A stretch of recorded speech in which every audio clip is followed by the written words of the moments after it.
Olá, saudações a todos, eu sou o professor Charles Camilo e nessa videoaula de História do Brasil nós falaremos a respeito do período regencial. Eu desejo a você boa aula e bons estudos. Bem, para começo de conversa, vamos conceituar o que foi o período regencial, quais foram as suas principais características.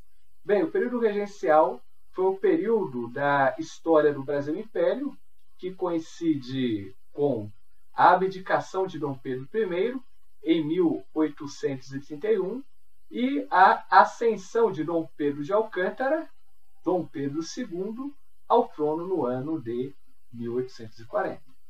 A regência foi uma experiência republicana que o Brasil vivenciou de 1831 a 1840.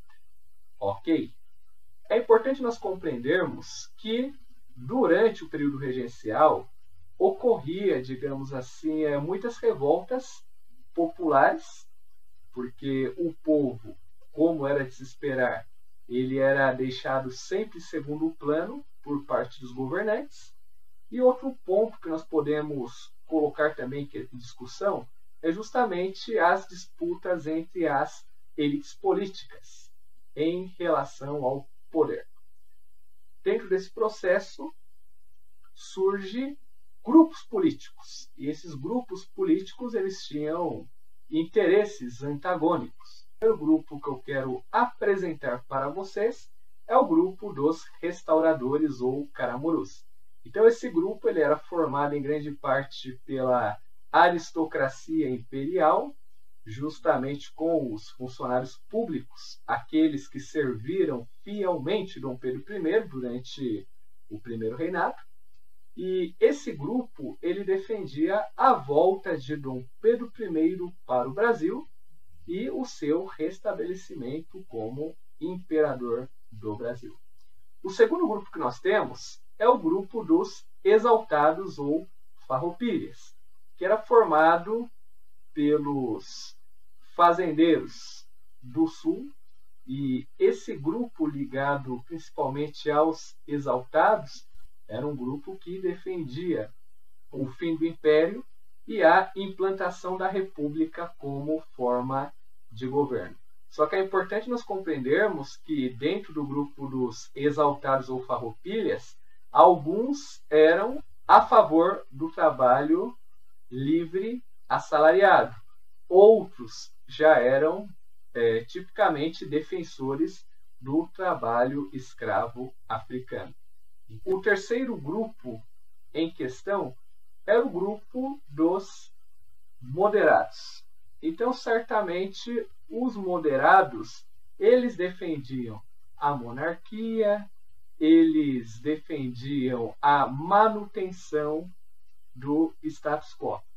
Então é importante nós compreendermos que, com o passar do tempo, o grupo dos moderados ele acaba se dividindo entre os políticos progressistas, aqueles que irão fundar o Partido Liberal, e os regressistas, aqueles que irão fundar o Partido Conservador. Só que esses dois partidos eram partidos da elite.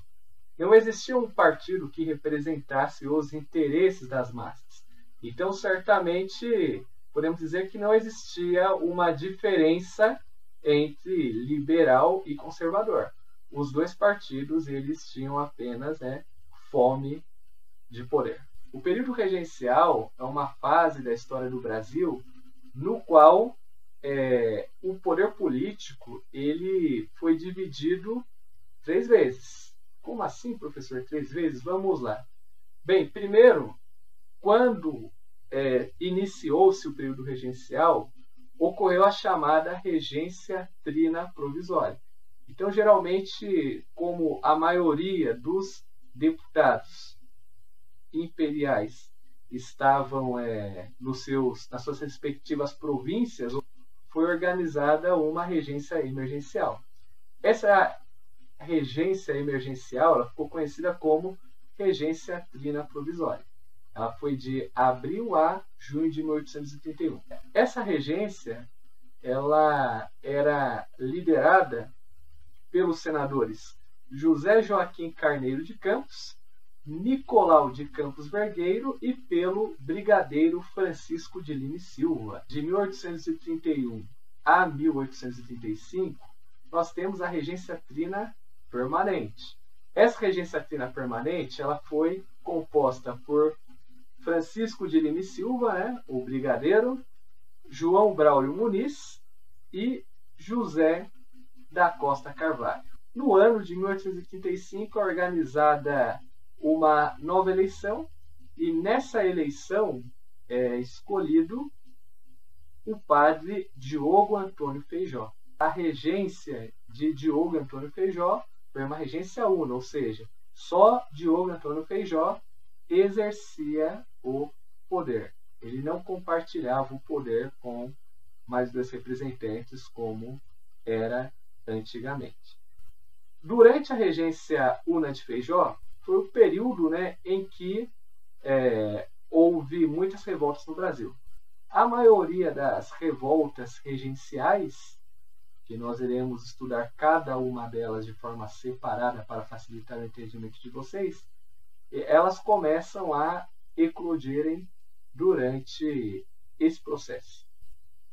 Logo depois, como o Feijó ele não consegue controlar o poder, ele não consegue ter o controle sobre o seu governo, ele acaba renunciando em 1837.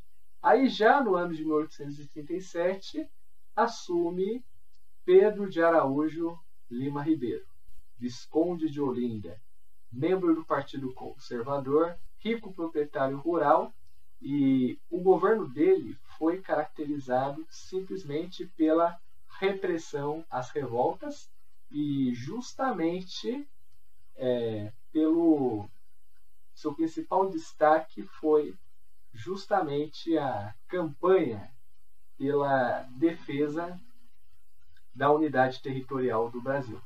Então, sendo assim, foi durante o governo do Araújo Lima que ocorreu o golpe da maioridade. E vocês vão estar se perguntando, professor, o que foi o golpe da maioridade? Saberemos nesse momento. Os políticos do Partido Liberal, eles estavam fora do poder, porque Araújo Lima era do Partido Conservador. Os políticos liberais eles começaram a se reunir e eles começaram a defender a ascensão de Dom Pedro II ao poder, mesmo ele sendo menor de idade. Porque no ano de 1840, Dom Pedro II, ou Dom Pedro de Alcântara, ele tinha apenas 14 anos de idade. Certamente, é importante nós compreendermos que faltava mais 4 anos para ele alcançar a maioridade. Os políticos liberais começaram a fazer uma campanha, a campanha da maioridade, e por meio dessa campanha, os políticos liberais eles diziam que a única forma de pacificar o império era Dom Pedro II subir ao trono imperial, mesmo menor de idade. Foi necessário um acordo entre Partido Liberal e Partido Conservador. Esse acordo, realizado entre esses dois partidos, ocorreu a antecipação da maioridade de Dom Pedro de Alcântara, ou Dom Pedro II, para que ele pudesse assumir o trono imperial. A partir do momento em que Dom Pedro II assumiu o poder, esse pretexto ele cai por terra. E com isso as revoltas imperiais aos poucos vão sendo sufocadas e com isso o império ele vai se fortalecendo e reafirmando a unidade territorial do Brasil.